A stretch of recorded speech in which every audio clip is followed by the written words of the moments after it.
Halo, salam jumpa kembali di channel saya. Saudara, doa harapan saya mudah-mudahan Bapak Ibu Saudara di mana berada dalam keadaan sehat walafiat, diberkati oleh Tuhan.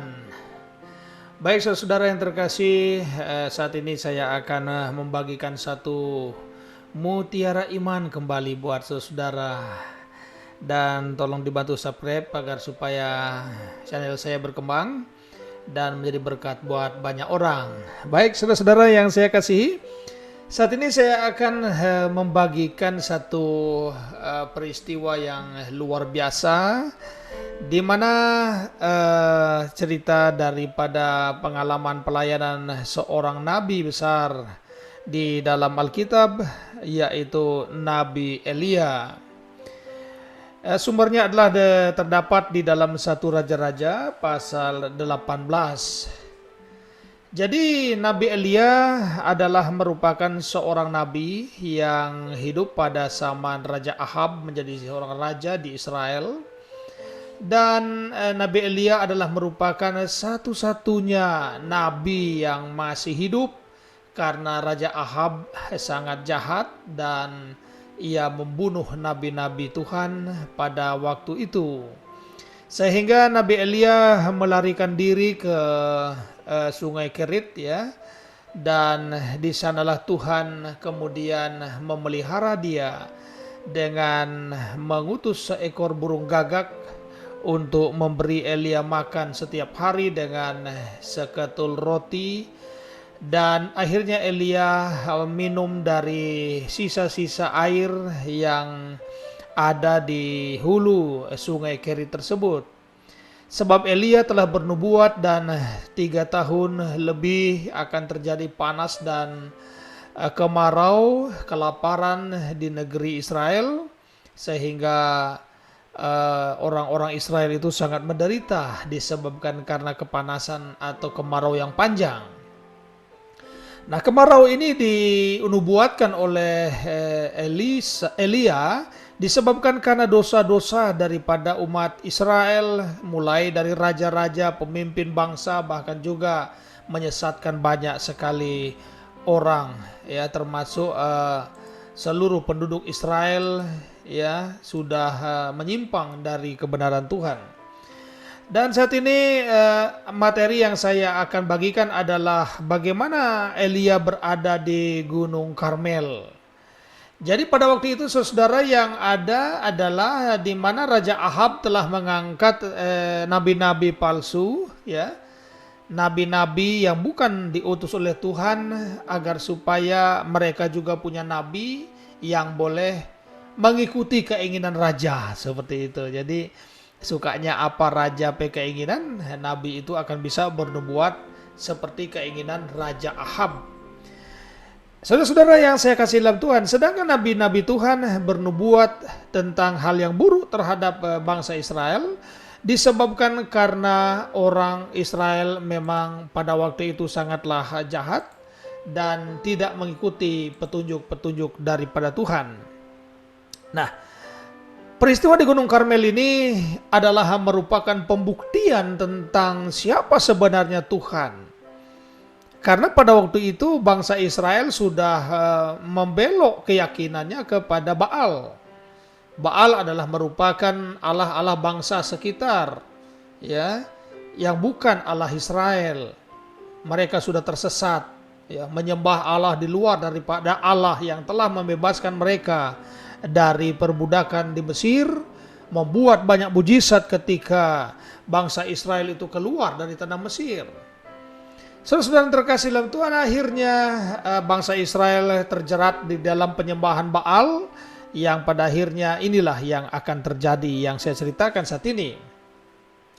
Nah, saudara-saudara yang diberkati oleh Tuhan, bahwa ketika Musa mengetahui bahwa sudah keadaannya sangat parah, Musa ingin membuktikan siapa sebenarnya Tuhan yang benar. Tuhan Allah yang dilayani oleh Musa, yang dulunya adalah merupakan Allah orang Israel, ya, yang mana waktu dia setia dan lama-lama mereka sudah mulai menyimpang kepada Baal, ataukah Baal yang dilayani oleh sekitar 400 para nabi nabi-nabi palsu pada waktu itu ya. Nah, saudara yang saya kasih di dalam Tuhan kita Yesus Kristus, pada waktu itu di dalam 1 Raja-Raja 18 ayat 21 dikatakan bahwa lalu Elia mendekati seluruh rakyat itu dan berkata, "Berapa lama lagi kamu berlaku timpang dan bercabang hati? Kalau Tuhan itu Allah, ikutilah dia, dan kalau Baal, ikutilah dia." Jadi Elia kemudian menanyakan kepada orang Israel, sampai kapan kamu bercabang hati? Artinya dia percaya kepada Tuhan Allah Israel, tetapi dia juga menyembah Baal. Kalau Alkitab mengatakan bahwa orang yang mendua hati tidak akan tenang dalam hidupnya. Kamu tidak mungkin ya mendua Tuhan. Berbakti kepada Allah Israel dan berbakti kepada Mamon, ya, kepada dewa-dewa lain selain daripada Allah Israel. Kalau demikian, Alkitab mengatakan pastilah engkau akan membenci yang satu dan mengasihi yang lain. Inilah yang terjadi dalam kehidupan orang-orang Israel, bahwa ia berbakti kepada Allah tetapi juga berbakti kepada Baal. Sehingga Elia kemudian ingin memurnikan iman mereka. Nah, kalau misalnya Allah Israel, ya Allah Israel. Tapi kalau Baal, silakan Baal. Siapa sebenarnya Tuhan? Sembahlah dia. Nah, karena itu sekarang Elia ingin membuktikan siapa Tuhan. Caranya bagaimana? Mari kita lihat cerita selanjutnya. Saudara yang terkasih dalam Tuhan, lalu Elia berkata kepada rakyat itu, "Hanya aku seorang diri yang tinggal sebagai nabi Tuhan. Padahal nabi-nabi Baal itu ada 450 orang banyaknya." Luar biasa ini. Ini ada satu pertarungan yang akan terjadi, ya. Pertarungan yang akan terjadi, tapi bukan pertarungan fisik, tetapi pertarungan pembuktian siapa sebenarnya Allah. Apakah Tuhan Allah Israel ataukah Baal yang disembah oleh orang Israel pada waktu itu. Nah, sahabat kebenaran yang saya kasih, di situ Elia kemudian mengatakan, "Aku seorang diri. Aku melayani Tuhan seorang diri ya." Karena seperti awalnya saya ceritakan bahwa Raja Ahab telah membunuh nabi-nabi Tuhan yang melayani sejalan dengan Elia. Dan sekarang tinggal Elia sendiri hidup. Dan nabi-nabi palsu itu ada sekitar 450 orang. Jadi kalau pikir saudara yang terkasih, kalau doa satu orang ya dibandingkan doa 450 orang, ya, bisa kita katakan mungkin lebih mujarab. Doa dari 450 orang ya. Tetapi bukan masalah banyaknya, tetapi yang benar itu pasti benar. Allah adalah kebenaran. Jadi walaupun satu orang, Elia, yang melayani Tuhan yang benar, dan walaupun 450 orang ya yang melayani Baal ya, tetapi mari kita buktikan bahwa siapa sebenarnya Tuhan? Baal itu Tuhan atau Allah Israel? Nah, saudara yang terkasih dalam Tuhan, yang berikut bahwa namun kata Elia, "Baiklah, berikan kepada kami 2 ekor lembu jantan. Biarlah mereka memilih seekor lembu, memotong-motongnya, menaruhnya ke atas kayu api, tetapi mereka tidak boleh menaruh api." Jadi saudara, kalau mereka sudah diberikan 2 lembu, ya, bawa 2 lembu kemari. Dan yang satu silahkan pilih, itu 450 orang pilih. Ya, jangan sampai saudara karena lembunya yang cacat mungkin atau yang tidak pas, sehingga tidak terjadi peristiwa yang hebat ya. Jadi Elia menyuruh supaya lembu itu disembelih oleh mereka masing-masing. Jadi pilih saja lembunya, kemudian silahkan kamu lakukan penyembahan terhadap Baal menurut nabi-nabi palsu yang 450 orang. Dan Elia juga akan menyembelih menurut peraturan-peraturan yang ditetapkan oleh Tuhan Allah Israel menurut hukum Taurat. Nah, kemudian setelah diberikan lembu, mereka disuruh untuk buat mezbah masing-masing. Ya, Baal silakan buat mesbah. Kemudian persembahkanlah, taruh itu, taruh kayu api, kemudian taruh itu lembu yang sudah disembelih di atas mesbah. Ya. Tetapi dikatakan bahwa tidak boleh menaruh api. Jadi sudah ada kayu api, sudah ada lembu di atas mesbah untuk dipersembahkan, karena itu dipersembahkan sebagai korban bakaran. Ya, nabi-nabi 450 orang mempersembahkan untuk Baal. Sedangkan Elia sebentar akan mempersembahkan untuk Allah Israel menurut peraturan yang ditetapkan Tuhan. Nah, sahabat kebenaran yang saya hormati dan saya kasih.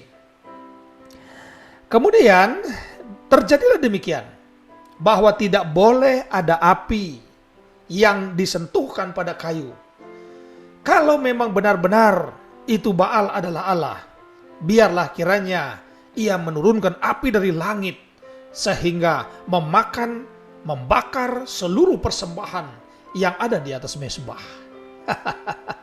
Saya kira ini adalah merupakan sesuatu yang sangat seru, saudara-saudara, bahwa benar-benar kita akan membuktikan siapa Tuhan sebenarnya. Supaya kita tidak bertuhan-bertuhan menurut kata orang, tetapi pembuktian bahwa Tuhan ada di langit dan Dia berkuasa menurunkan api dari sorga. Dialah Tuhan yang benar. Sekarang juga saudara-saudara yang terkasih, saudara akan diberikan pemahaman siapa Allah yang benar. Karena itu kepada siapa saudara akan beribadah. Sekarang juga peristiwa Nabi Elia pada peristiwa pemerintah Raja Ahab juga akan menjadi pelajaran untuk saudara dan saya di zaman ini. Agar supaya kita jangan salah untuk memilih Allah. Pilihlah Allah yang benar. Inilah Dia. Baik, saudara-saudara. Kemudian selanjutnya dikatakan bahwa kemudian biarlah kamu memanggil nama Allahmu dan aku pun akan memanggil nama Tuhan. Maka Allah yang menjawab dengan api, dialah itu Allah. Jadi sekarang masing-masing sudah disembelih, kemudian biarlah Baal memanggil nama Allah mereka dan meminta supaya Allah itu yang dia sembah, yang dia layani selama ini untuk menurunkan api untuk membakar itu persembahan. Demikian juga yang akan dilakukan oleh Elia. Tidak ada api. Ya. Saudara terkasih dalam Tuhan, kemudian Elia berkata kepada nabi-nabi Baal itu, pilihlah seekor lembu dan olahlah itu dahulu, karena kamu ini banyak. Sesudah itu panggillah nama Allahmu, tetapi kamu tidak boleh menaruh api di atas mezbah.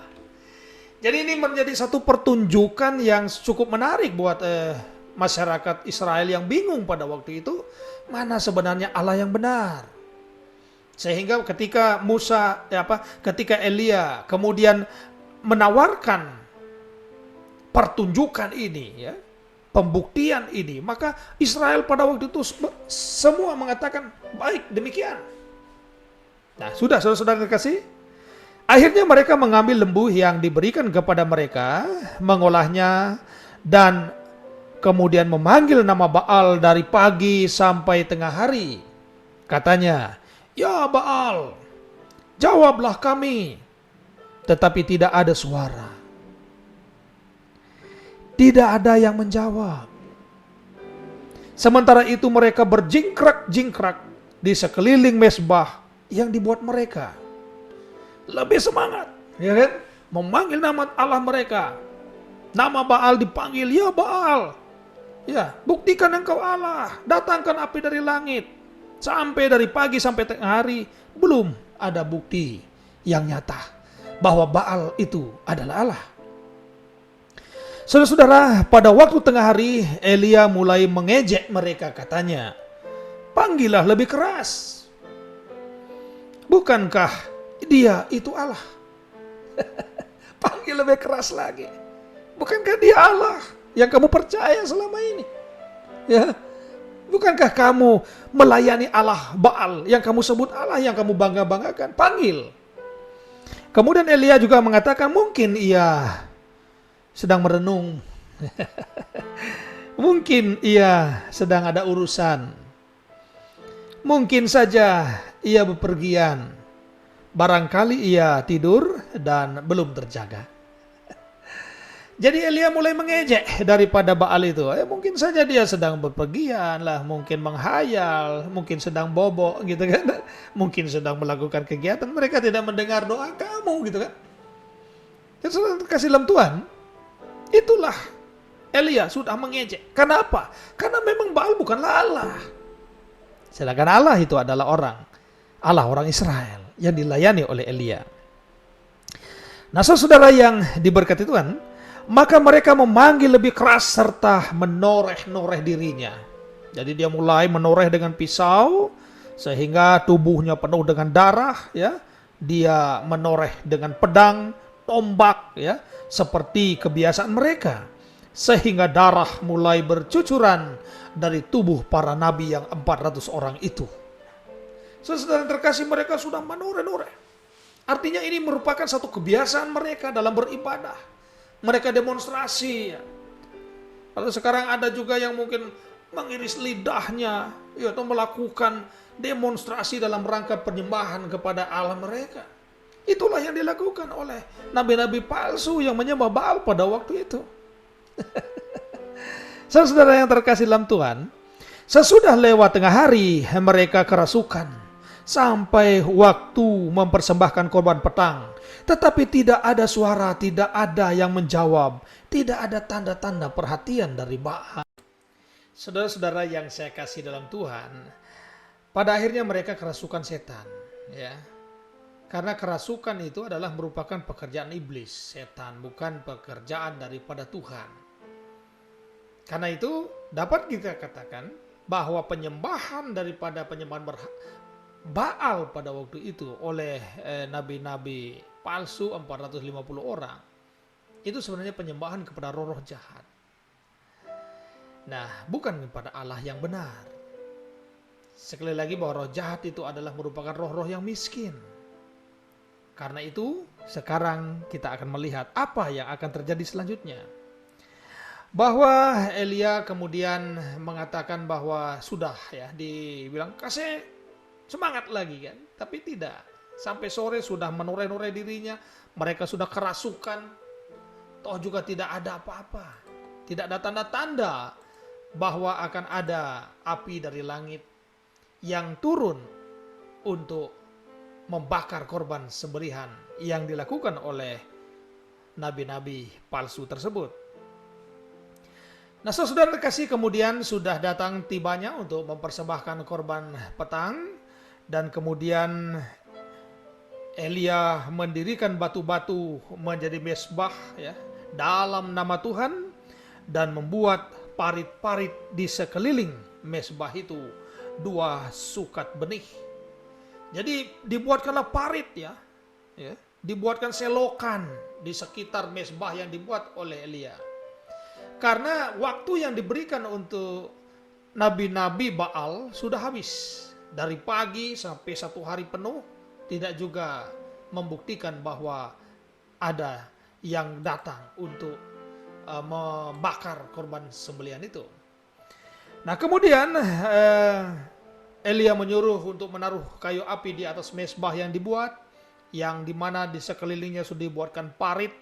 Dan kemudian Elisa menaruh persembahan itu, ya, lembu yang sudah disembelih oleh Musa, oleh Elia berdasarkan pengajaran Musa.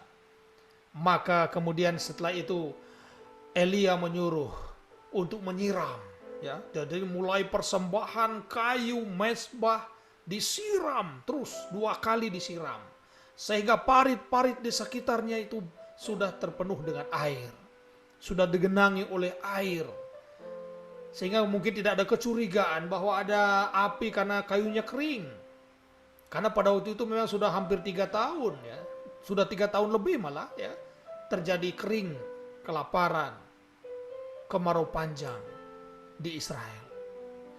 Nah, saudara, disuruhlah oleh Elia untuk menyiram mezbah dan persembahan serta kayu yang ada. Dan pada akhirnya sampai parit-parit itu, selokan-selokan yang dibuat itu sekeliling mezbah menjadi penuh dengan air. Nah, setelah itu saudara yang terkasih dalam Tuhan, kemudian Bangsa Israel pada waktu itu mewanti-wanti, apa sebenarnya yang akan terjadi setelah ini? Apakah benar-benar Tuhan Allah Israel akan mendatangkan api dari langit, ataukah sama saja dengan Baal yang sampai sore tidak dapat mendatangkan api dari langit? Kemudian pada waktu itu, pada waktu datang waktu mempersembahkan korban petang, maka tampillah Elia dan berkata, berdoa kepada Allah, ya Tuhan Allah Abraham, Ishak dan Allah Israel, pada hari ini biarlah diketahui orang bahwa Engkaulah Allah di tengah-tengah Israel, dan bahwa aku ini hamba-Mu, dan bahwa atas firman-Mu lah aku melakukan segala perkara ini. Dan ternyata terungkap sekarang bahwa yang memerintahkan Elia untuk melakukan perkara ini adalah Tuhan Allah sendiri. Karena itu, karena Tuhan Allah yang memerintahkan, pastilah itu akan terjadi. Jadi Tuhan Allah yang memerintahkan kepada Elia untuk membuktikan siapakah sebenarnya Allah itu. Baik saudara yang terkasih Tuhan, setelah Elia berdoa kepada Tuhan, seperti yang saya sebutkan tadi, ia berkata selanjutnya, jawablah aku ya Tuhan, supaya bangsa ini mengetahui bahwa Engkaulah Allah, dan Engkaulah yang membuat hati mereka bertobat kembali. Saudara sahabat kebenaran yang saya kasih dalam Tuhan, Elia ingin mengembalikan keyakinan daripada bangsa Israel kepada Allah yang hidup. Karena apa? Kalau kita memiliki Allah yang bukan Allah yang benar, tentulah kita akan sia-sia dalam melaksanakan peribadahan dan ketaatan kita kepada Allah yang bukan Allah sebenarnya. Nah saudara-saudara yang terkasih, apa yang terjadi setelah Elia kemudian berdoa seperti itu? Ayat 38 dikatakan, lalu turunlah api Tuhan, menyambar habis korban bakaran, kayu api, batu dan tanah itu, bahkan air yang ada di dalam parit itu habis dijilatnya. Luar biasa saudara yang terkasih, bahwa ketika doa disampaikan kepada Allah Israel oleh Elia, maka api dari langit turun dan menyambar seluruh persembahan yang ada. Kayu bahkan batu juga habis dimakan oleh api Tuhan. Air yang ada di parit, bahkan tanah yang ada di mezbah habis dimakan oleh api. Nah saudara terkasih dalam Tuhan, peristiwa yang luar biasa ini telah diberikan buat bangsa Israel pada waktu itu, dan hari ini buat saudara dan saya. Karena itu saudara akan dapat memilih kepada siapa engkau beribadah. Kepada Allah yang dilayani oleh Nabi Elia, yaitu Allah Abraham, Ishak dan Yakub, Allah orang Israel, Allah di dalam nama Tuhan Yesus, atau akan ada kepada Allah-Allah lain yang sebenarnya bukan Allah. Saudara terkasih dalam Tuhan, jadi sekali lagi bahwa api turun dari langit, menyambar segala sesuatu, yaitu mezbah dan apa yang ada di sekitar itu. Dan itulah membuktikan bahwa yang melaksanakan itu, yang disembah oleh Elia adalah benar-benar Allah. Selain itu, bukanlah Allah yang benar. Saudara-saudara yang terkasih di dalam Tuhan, ketika seluruh rakyat melihat kejadian yang hebat itu, sujudlah mereka serta berkata, Tuhan yang dilayani oleh Elia, dialah Allah. Tuhan, dialah Allah. Saudara-saudara, sangat mengharukan peristiwa ini, di mana bangsa Israel yang menyaksikan peristiwa yang hebat itu akhirnya kembali kepada Tuhan dan mengaku Tuhan dialah Allah. Saudara-saudara yang terkasih dalam Tuhan, ketika Elia melihat segala sesuatu dan sudah selesai, maka kata Elia kepada mereka, tangkaplah nabi-nabi Baal itu, seorang pun dari mereka tidak boleh luput. Setelah ditangkap, Elia membawa mereka ke sungai Kison dan menyembelih mereka di sana. Nah, saudara yang saya kasih dalam Tuhan, ada orang pernah mengatakan bahwa apa salahnya nabi-nabi Baal? Itu hak asasi manusia. Kenapa Elia kemudian menyembelih mereka? Kenapa Elia kemudian membinasakan mereka di sungai Kison? Saudara-saudara yang terkasih dalam Tuhan, kalau ada orang yang mengatakan demikian, mereka sangatlah buta dengan kehendak Tuhan. Sebagaimana dikatakan oleh firman Tuhan, bahwa celakalah orang yang menyesatkan salah satu dari anak-anak milik Tuhan itu. Lebih baik baginya diikatkan batu kilangan di lehernya dan dilemparkan ke laut daripada menyesatkan salah satu dari mereka. Nah, kenapa nabi-nabi Baal ini kemudian disembelih? Oleh sebab mereka telah menyesatkan satu bangsa. Ya. Karena itu sekarang banyak sekali penyesat-penyesat yang ada di tengah-tengah dunia ini, tetapi tidak dilakukan pembalasan oleh Tuhan. Saat ini tidak bukan berarti tidak akan, tetapi belum akan tiba saatnya bahwa orang-orang yang menyesatkan banyak orang akan menerima hukuman sebagaimana yang telah difirmankan Tuhan. Lebih baik baginya diikatkan batu kilangan di lehernya dan dicampakkan ke dalam laut. Karena itu saudara, hati-hatilah sekarang. Apakah saudara adalah merupakan orang yang banyak kali mengajar orang lain? Rasul Paulus berkata kepada Timotius, awasilah dirimu dan awasi ajaranmu. Sebab pengajaran kita akan bisa menyesatkan banyak orang. Dan ketika kita menyesatkan banyak orang, maka hukuman kita sangatlah berat di hadapan Tuhan. Marilah kita menjadi seperti Nabi Elia yang taat kepada Allah. Sekalipun Raja Ahab telah membunuh teman-teman nabi-nabi Tuhan yang sama-sama dengan Elia melayani pada waktu itu, tetapi Elia tetap taat kepada Allah. Sebab Allah tetaplah Allah. Allah Israel tetaplah Allah. Sampai selama-lamanya. Dialah Allah yang patut dan layak saudara imani. Nah, saudara yang saya kasih di dalam Tuhan, kemudian berkatalah ia kepada Ahab, Raja Israel, pergilah, makanlah dan minumlah, sebab bunyi derau hujan sudah kedengaran. Jadi waktu itu terjadi kemarau 3,5 tahun.